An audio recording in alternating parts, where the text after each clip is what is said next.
Assalamualaikum warahmatullahi wabarakatuh.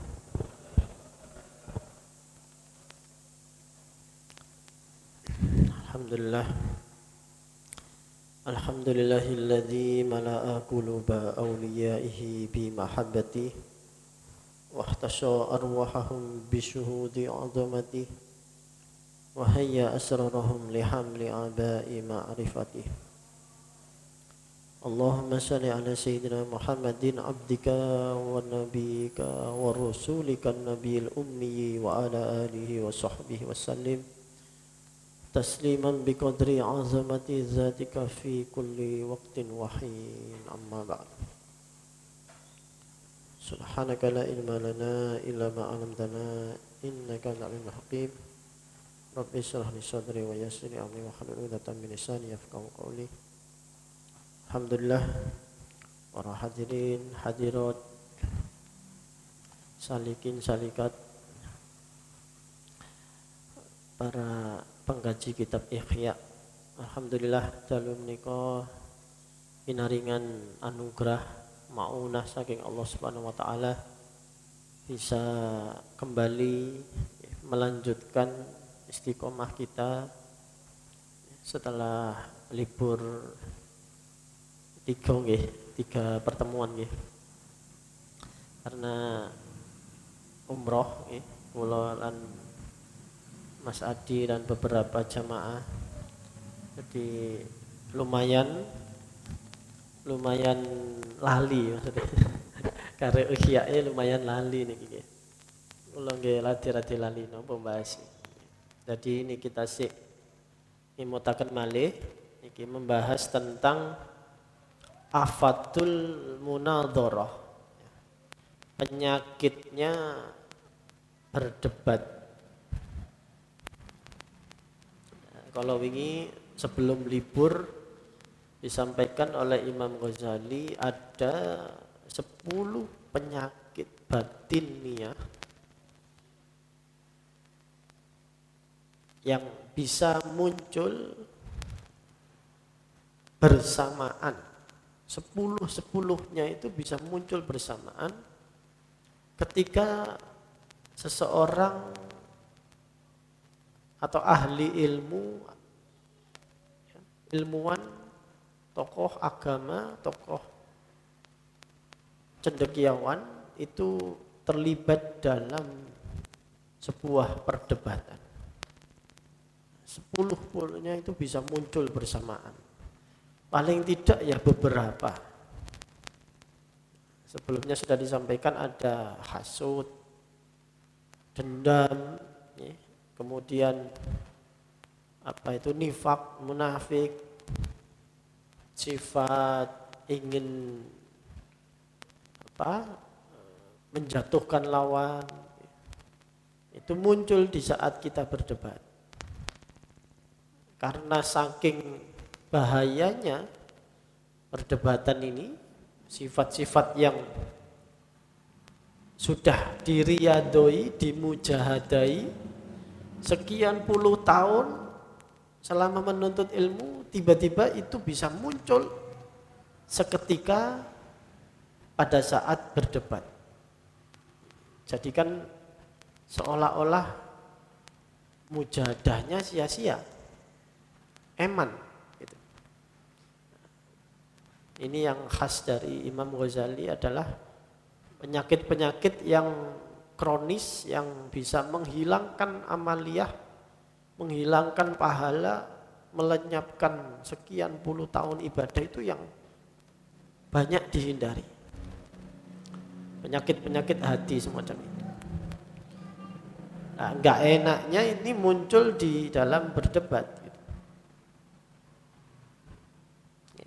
Jadi kita sedikit refresh lagi, ya, bahas tentang itu, perdebatan afatul munadharah. Halaman 312 ini Mas. 312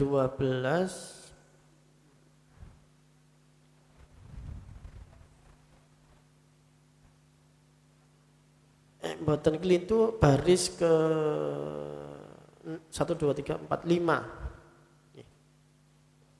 Wa minha ya. Niki kados pun niki sing nifak nggih, nifak sampun. Bismillahirrahmanirrahim. Qala al-muallif rahimahullah taala wa nafa'na bihi wa bi ulumihi fid dharaini amin ya rabbal alamin. Rabbi yassir wa'in wa minha, dan sebagian dari penyakit munadharah, setengah saking afatil munadharah, utawi al-istikbaru gumedeni atau bersikap sombong anil haqqi terhadap perkara kang hak. Jadi dia bersikap sombong kepada kebenaran. Kalau yang di awal pembahasan itu adalah sombong pada lawan debatnya, kalau yang ini tidak, dia sombongnya itu pada kebenaran itu sendiri. Nah ini justru lebih berbahaya, karena kebenaran itu bisa datang dari siapapun, baik dari yang lebih muda, lebih tua, strata ekonominya mungkin lebih rendah, status sosialnya lebih ini dan itu. Tapi yang disampaikan itu benar, hak. Nah kalau kita bersikap takabur pada kebenaran, ya sudah, siapapun yang menasehati, siapapun yang memberitahu akan ditolak. Wa karahatuhu, lan sengik perkara kan hak. Sampai-sampai dia membenci perkara yang hak. Jatuhnya itu sampai begitu. Wal khirsu lan lubo, tamak serakah, alal mumaroti ing atase tukar padu, fihi ing dalem perkara kang hak. Hatta inna abghadha, hingga setuhune luweh abghadha luweh geding-gedinge syai'in suci-wici ilal munadhiri marang wong kang munadharah, iku ayat haro yento pertelo jelas ala lisani khosmihi ing atase lesane mungsuhe munadzir, al haqu apa perkara kang hak. Jadi dia tidak terima, semakin marah, semakin benci kalau kebenaran itu justru muncul dari lesannya mungsuhnya. Jadi sudah fatal, karena menolak kebenaran itu sudah sama dengan menolak hidayah. Na'udzubillah. Karena itu ada nasihat yang ya terkenal, ini tidak tahu kaulnya siapa. Kalau ada dalam kondisi gelap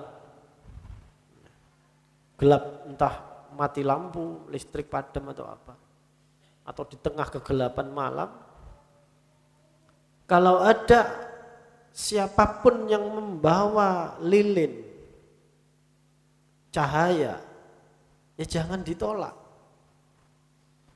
Walaupun yang membawa cahaya itu adalah musuhmu, atau orang yang kamu benci, atau mungkin anak kecil sekalipun. Ya kita kan kondisi mati lampu butuh cahaya kan, atau di tengah hutan gelap gulita Kita butuh cahaya, maka siapapun yang datang membawa cahaya, membawa lilin, membawa lampu, ya jangan ditolak. Sekalipun itu musuh kita, orang yang kita benci. Jangan sampai mata kita itu terkaburkan hanya karena yang datang ini orang yang tidak kita suka. Lalu ditolak lilinnya. Ya, akan terus dalam kegelapan. Nah, itu perumpamaan orang yang menolak kebenaran. Kalau orang itu orientasinya, tujuannya itu mencari sesuatu yang benar. Siapapun itu keluar dari lisan siapapun akan diterima. Meskipun dia itu tokoh lah misalnya, atau panutan, pejabat. Kalau dia selalu bertujuan mencari kebenaran, siapapun yang menyampaikan usulan, menyampaikan pendapat akan diterima. Itu benar. Jadi maka itu kita harus selalu cinta pada kebenaran. Kita diajari doa oleh Kanjeng Nabi, Allahumma arinal haqqa haqqa warzuqna ittiba. Ya Allah, tunjukkanlah, tampakkan kepadaku perkara yang hak itu sebagai hak. Tidak cukup dengan tahu mana yang hak, mana yang benar. Warzuqna, karuniakan kepadaku kemampuan ittiba untuk mengikuti kebenaran. Wa arinal batila batila warzuqna ijtinaba. Jadi orientasinya harus kebenaran. Tidak peduli akan datang dari siapapun, Allah akan tunjukkan. Dan kita juga diberikan kemampuan, anugerah, fadl, rahmatnya, hidayahnya untuk selalu mengikuti kebenaran itu. Bismillahirrahmanirrahim. Wa mahma dhahara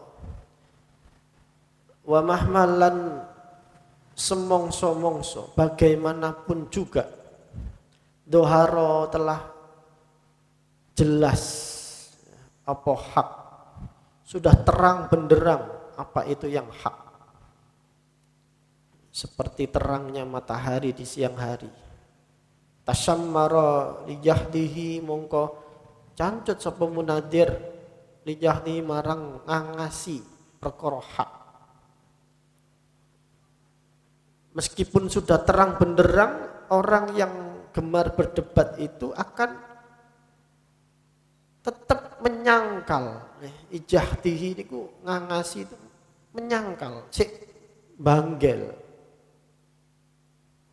Wa ingkarihi lan mengingkari perkara hak. Bi aqsa jahdihi kelawan luwih katok-katoke jahdihi kekuatan munadir. Dengan segala upaya ngeles, membantah sedemikian rupa supaya dia tidak terlihat kalah gitu. Supaya dia tidak terlihat malu kalah berdebat, dia akan bertahan sedemikian rupa. Padahal yang ditolak itu adalah hak. Yang ditolak itu adalah sesuatu yang benar. Tapi dia bisa bertahan sedemikian ngototnya. Tidak terima, pokoknya harus dari dia yang benar. Akhirnya dalilnya yang ngawur-ngawur kan. Orang ngotot untuk terlihat benar itu kan kadang-kadang akhirnya argumentasinya yang ngawur. Dalilnya yang ngawur, sak keneknya aja. Muter-muter gak jelas. Wa bazalalan mewahake sapa munadir ghayata ing kata-kata imkanhi segala cara imkan kemungkinan munadir fil mukhada'ati ing dalam oleh bujuk sampai dibelani bujuk bohong wal makrilan nipu. Sekarang kan banyak kitab-kitab itu dipalsukan, kitab-kitab kuning ya, kitab Riyadhus Shalihin misalnya. Itu Riyadhus Shalihinnya asli, tapi nanti syarahnya itu disarahi dengan berbeda. Ada lagi, banyak lah. Kitab-kitab kuning itu mulai sekarang diedit istilahnya itu, di-scan, diedit oleh kelompok-kelompok yang anti pada Ahlus Sunnah wal Jamaah. Segala cara dilakukan, mau bohong, nipu, curang. Itu kalau sudah bukan orientasinya, bukan mencari kebenaran. Wal khilatilan pengrekodoyo lidaf'ihi krana nolak perkara kang hak hatta tasirul mumarah hingga dadi apa tukar padu perdebatan fihi ing dalam perkara kang hak iku adatan menjadi pengadatan, kebiasaan adat, sudah biasa akhirnya. Sesuatu yang jarang-jarang dilakukan, ditekuni, ditemani, diulang-ulang, akhirnya dia menjadi kebiasaan. Tabi'iyati yang menjadi watak lama-lama. Menjadi watak asli pembawaan. Kita tahu kemana-mana kalau kita ketemu dengan beberapa saudara kita yang keras-keras itu, kemana-mana wataknya ya mengkafir-kafirkan orang gitu, membid'ah-bid'ahkan orang. Sudah menjadi watak, menjadi karakter. Padahal dulunya sebelum ikut ngaji yang keblinger itu ya tidak berani sama orang mungkin kan. Tapi karena dilatih, di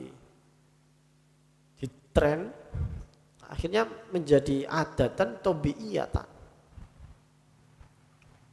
Fala yasma'u mongko ora krungu sapa munadir kalaman ing guneman illa wa yambaisu angin hale gumregah min tabaihi saking watake munadir da'iyatul i'tiradi apa ajak-ajak nantang alaihi ing atase kalam hatta yaghliba hingga nglendehake melekat zalika apa mungkono-mungkono i'tirad ala qalbihi ing atase atine munadir. Jadi sampai ada siapa yang ngomongannya menurut dia itu kayak tidak cocok, langsung ditantang debat. Senengane dolek mungsu debat, diajak eyel-eyelan, gak peduli di tempat manapun, di masjid, gak peduli di, mungkin kalau orang umroh itu ya mungkin di depan Ka'bah, eyel-eyelan ya dibelani juga.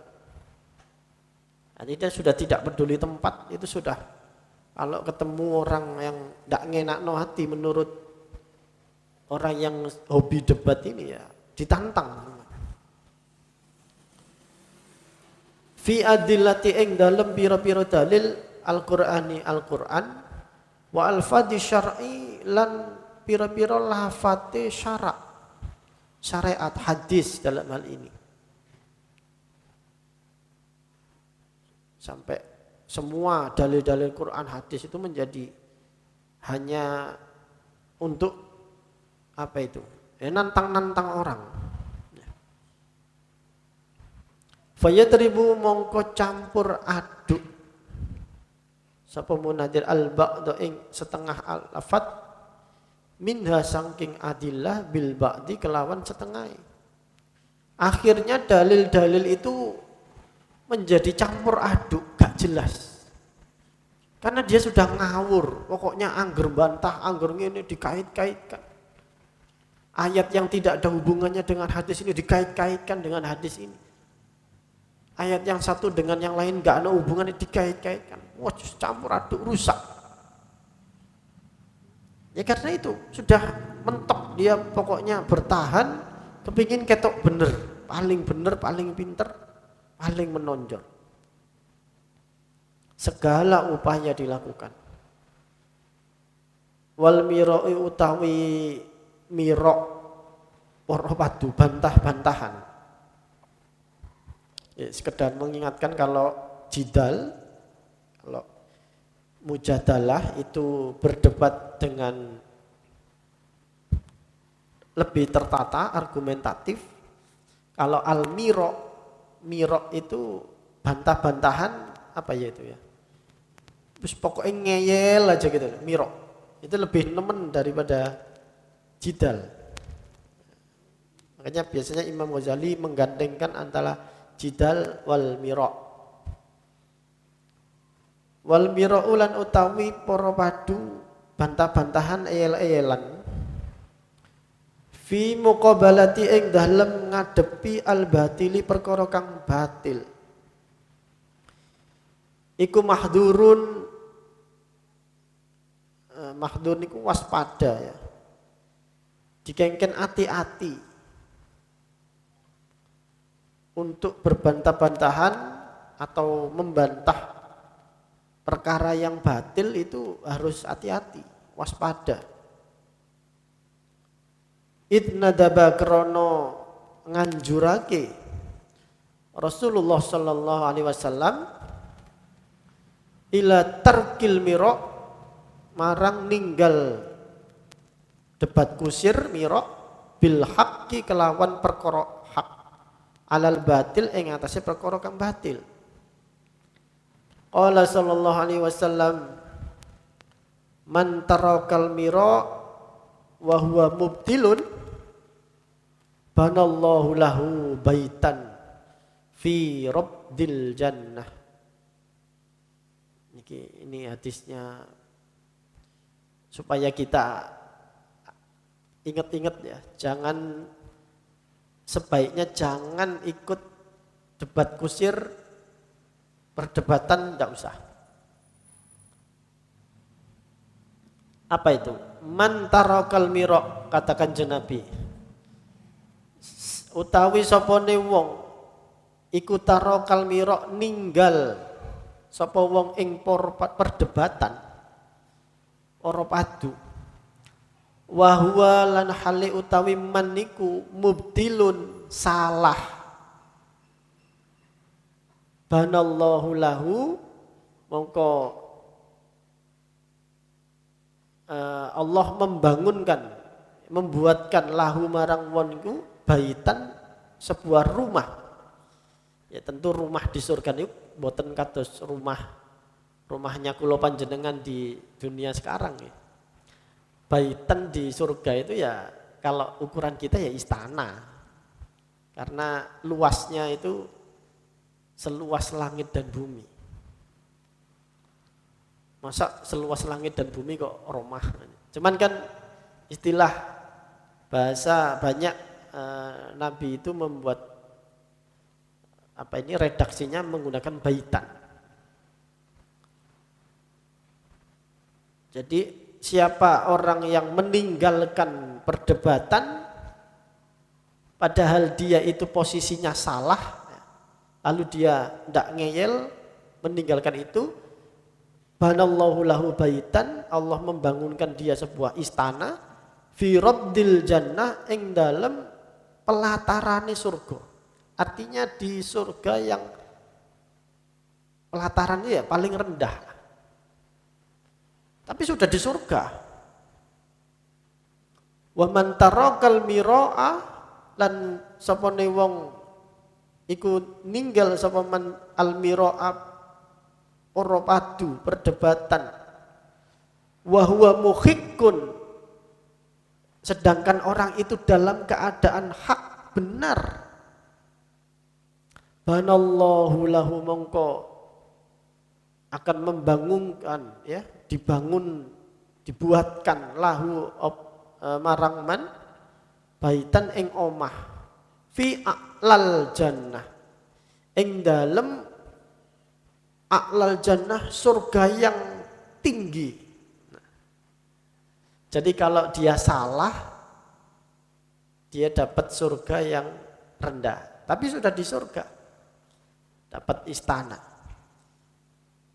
Ya karena memang dia salah kan. Dia tahu diri, mungkin dia, iya ya kayak aneh aku salah deh. Wis gak usah yel-yelan lah. Nah itu sudah banallahu lahu baitan fi rabdil jannah. Dia tahu dia salah, mungkin dia sadar. Atau dia ragu-ragu, aku bener apa enggak ya? Paling aku ya ono salah, gak usah debat. Tapi kalau dia tahu betul, aku ki bener wis. Dalile iki qaul ulama iki nok Quran nok kitab, jelas dia tahu betul, dia posisinya hak.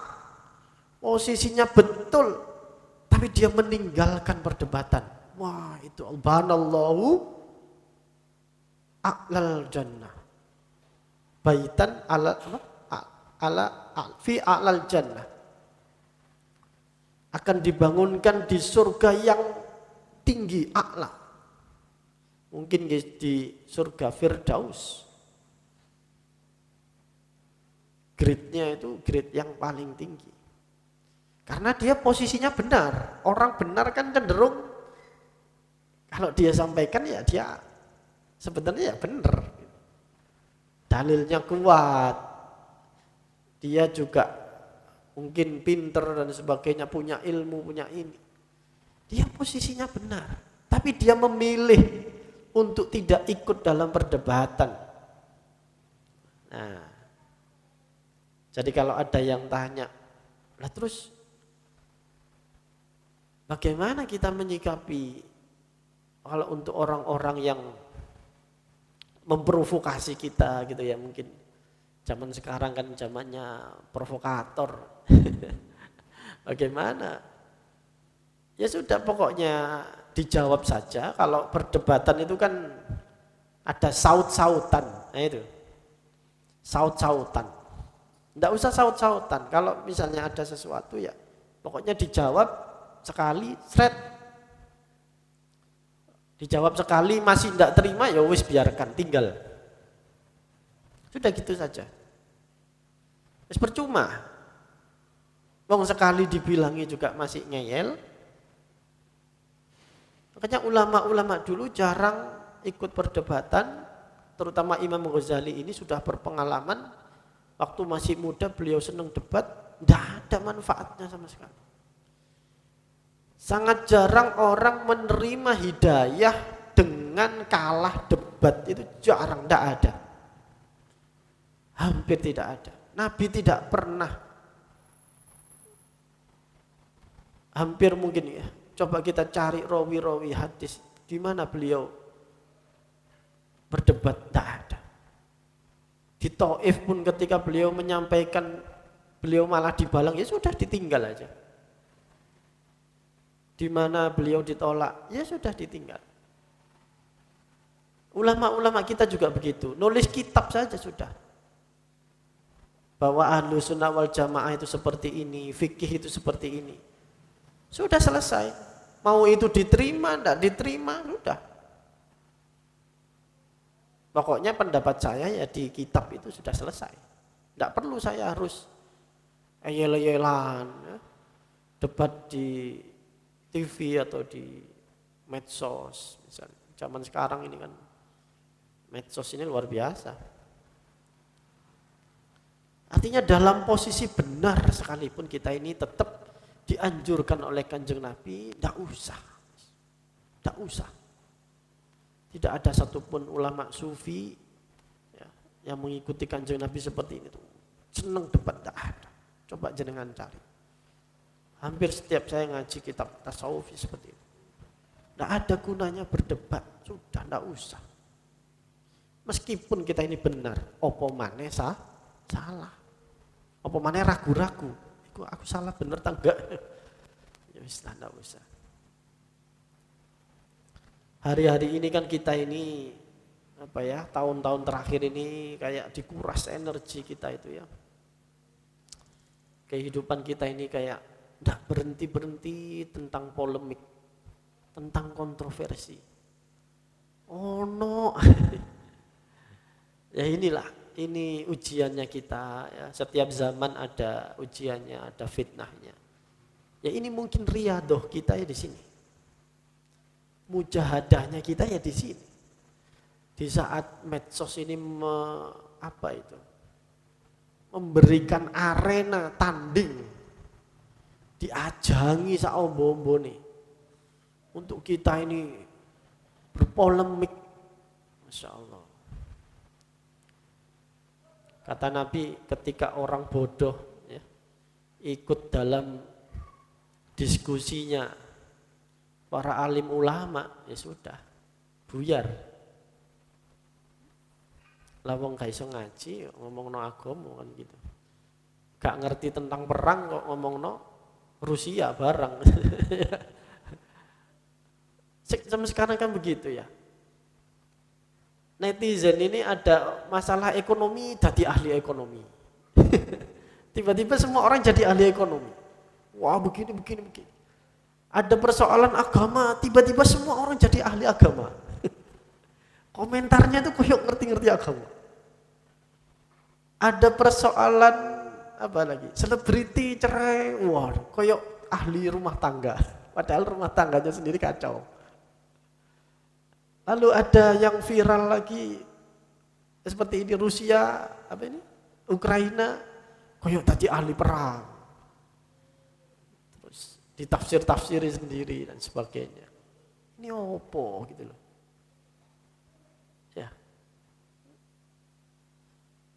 Ya inilah, ini ujiannya kita di zaman akhir ini harus ngempet ya, belajar riyadhahnya itu ngempet sudah.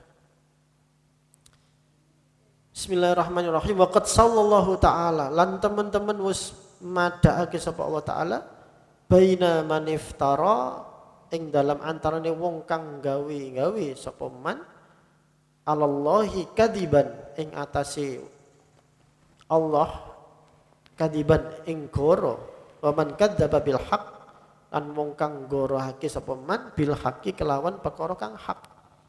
Faqala ta'ala mongko dawuh sapa Allah taala wa man adlamu mimman iftara 'alallahi kadiban au kadzdzaba bil haqqi lamma ja'ahu.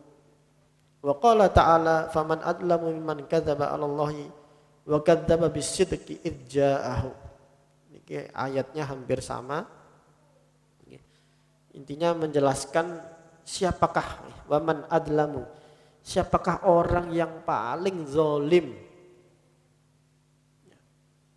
Ini kan redaksi Quran seperti ini sebenarnya seperti sarkas ya. Artinya ya tidak ada yang lebih zalim seolah begitu daripada orang yang membuat-buat kebohongan kepada Allah atau dia berbohong atas nama kebenaran. Adakah orang yang lebih zalim dari orang seperti ini? Waman adlamu.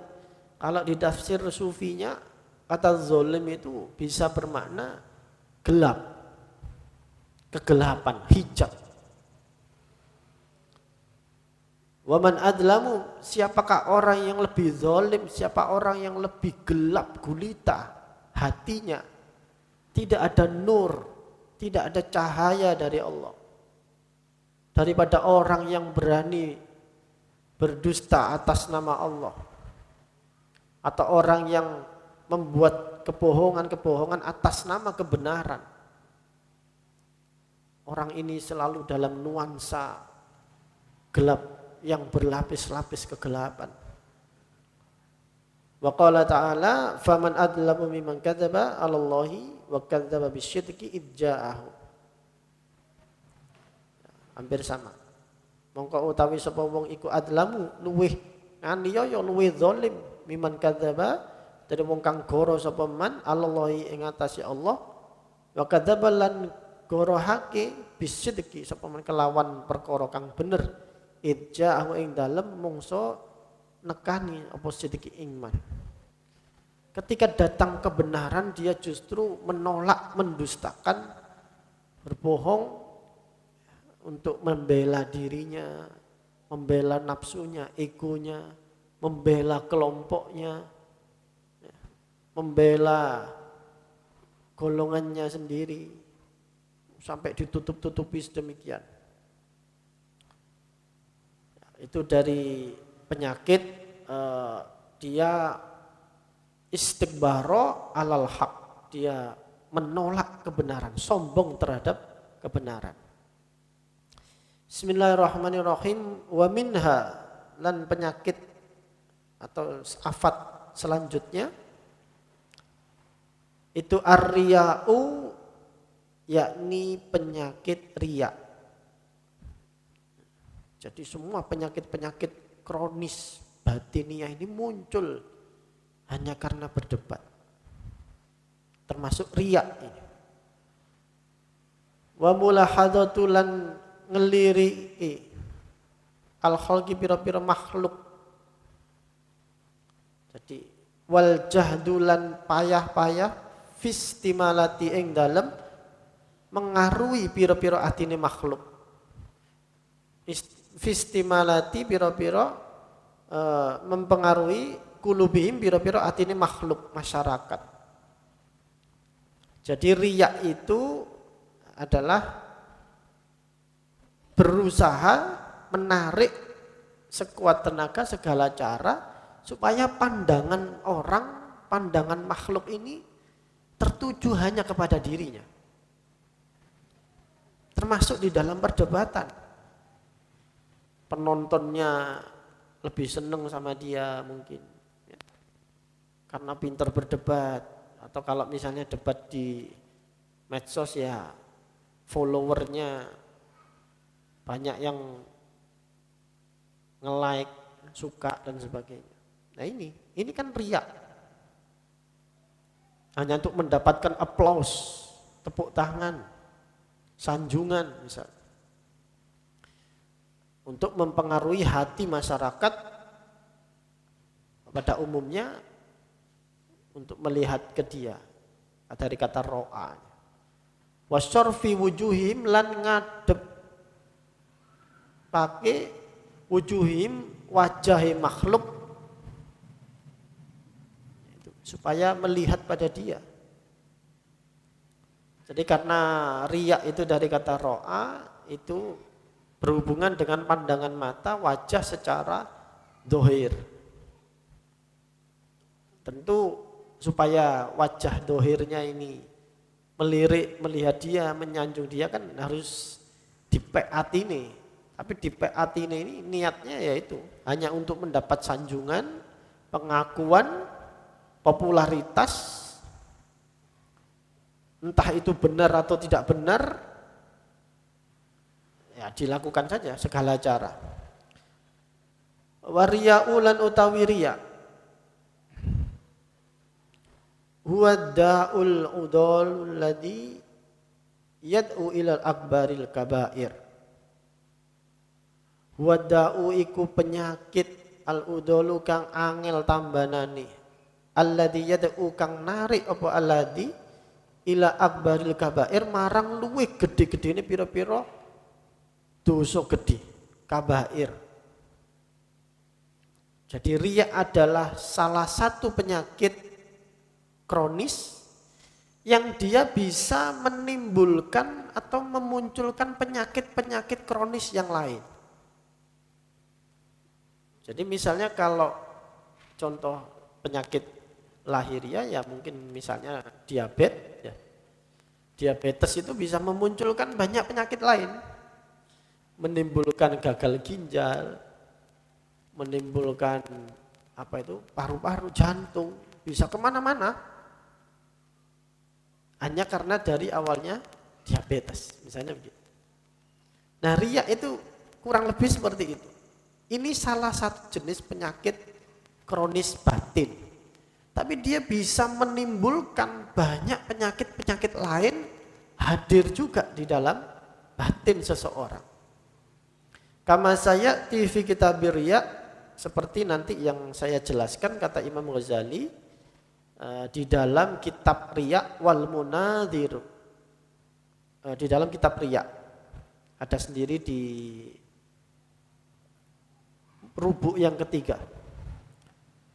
Wal munadhiru lan utawi wong kang para padu iku la yaqsidu ora bertujuan sapa munadhir illa dhuhura indal khalqi, angin menang menonjol indal khalqi ana ing ngarepe makhluk, supaya dia paling menonjol, terlihat paling menang.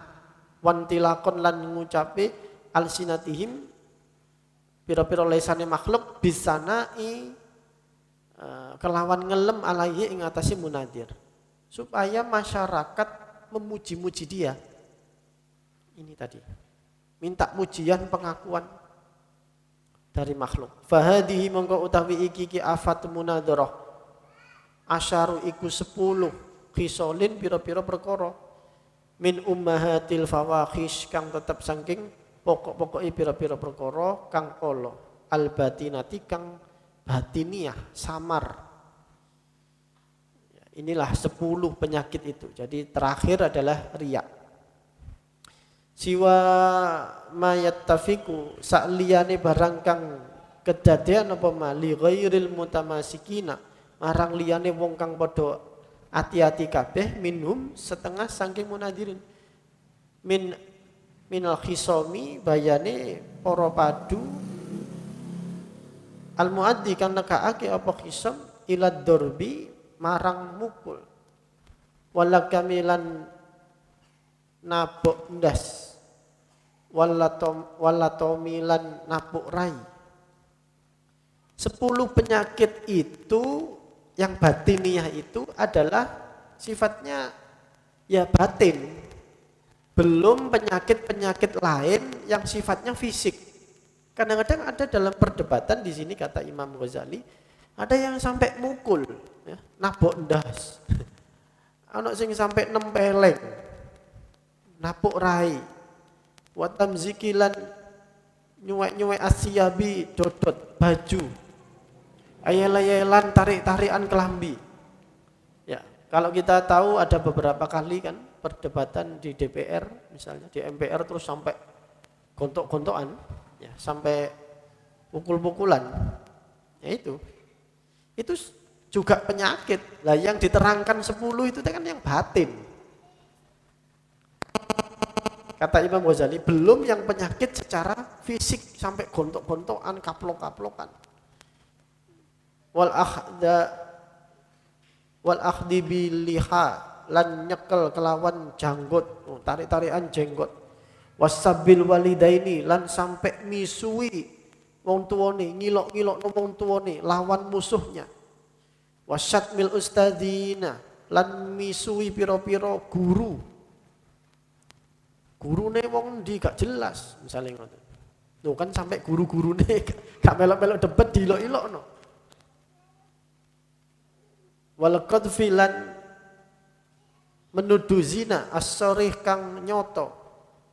Fa inna ulaika mongko setuhune mengkono-mengkono ghairil mutamasikin iku laisu ma'dudin ora ana sapa ulaika iku den wilang kabeh fi zumratin nas ing dalem golongane manungsa al mu'tabirin kang den wilang-wilang kabeh. Wa inna malan pamestine al akabiru utawi pira-pira ulama kang gede-gede kabeh wal ukala ulan wong kang padha duweni akal minhum saking munadirin humul ladina iya akbar iku wong kang layan fakku ora padha lepas sapa aladina an hadil khisalil asyari.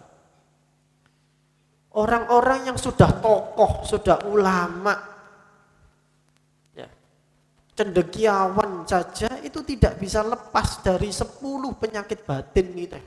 di dalam perdebatan. Itu sudah kelasnya ulama, cendekiawan, ahlul apa tadi? Ukala, ahli akal. Tidak bisa lepas dari riya, sombong, menolak kebenaran, hasud, dengki. Itu muncul pada saat perdebatan. Bahkan tidak sedikit yang sampai kaplok-kaplokan ngilokno wong tuane. Tidak ada hubungannya dengan gurunya, ngilok-ngilokno gurune lawan musuhnya. Itu kadang-kadang tidak bisa lepas sing ulama. Apa malih sing mboten ulama. Sing kiai gak iso, apa maneh sing meh kiai. Apa maneh sing durung kiai. Nah, itulah jadi penyakit-penyakit atau afat dari perdebatan ya. Nah, karena di zaman sekarang ini kok kayaknya cocok zamannya banyak kontroversi, banyak polemik ini kembali kitab Ihya ini menunjukkan apa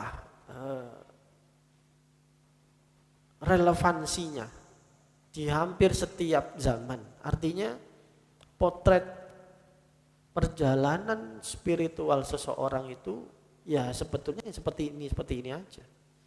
Dari dulu orang ya suka berdebat, dari dulu orang ya suka, ada yang suka zina mungkin suatu saat ada zaman ini, ada yang gila harta dan sebagainya. Karena itu kitab tasawuf itu selalu sesuai dengan zaman. Karena penyakitnya manusia, batinnya itu. Ya hanya berubah fasilitasnya saja. Sekarang ada listrik, ada handphone, era digital dan sebagainya. Tapi penyakitnya ya sama. Karena itu yang dimaksud zaman semakin akhir semakin rusak itu bukan rusak dalam arti fisiknya, lahiriahnya. Tapi yang rusak itu adalah batiniahnya. Kualitas dari SDM-nya.